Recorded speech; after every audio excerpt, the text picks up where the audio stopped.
Today, we're here at Casamigo Cantina serving authentic Mexican food that you'll definitely love. If you're craving something flavorful, bold, and perfect for sharing, this is a spot you need to try. Ganito siya sa loob kaya perfect kapag group kayo. One of the highlights here is their big platter serving. Napaka-generous ng serving and perfect for sharing with your family or friends. Sulit din siya especially if you're coming in as a group. For this one, meron tayong chimichanga, quesadilla, at nachos. And for me, kung cheesy lover ka, magugustuhan mo tong quesadilla nila, malasa. And parang may something siyang herbs and spices, pero mas lumalabas yung cheesy. And for this roll, ang sarap niya. Nagustuhan ko din to, mas lalo na yung pagka-crispy niya.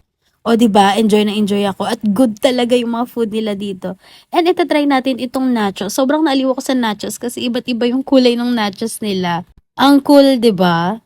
And yung nachos nila hindi tinipid sa mga veggies, sa mga meat, kaya sobrang sarap. Meron ding mga sauce na nilalagay dito and perfect talaga yung combination. My personal favorites are the quesadilla and nachos. Kasi cheesy, flavorful, and super satisfying niya.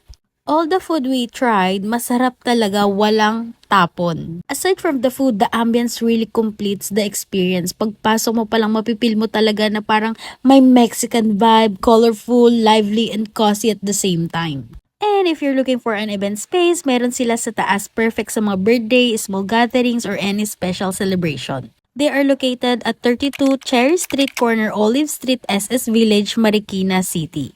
So if you're in the area, kain tayo!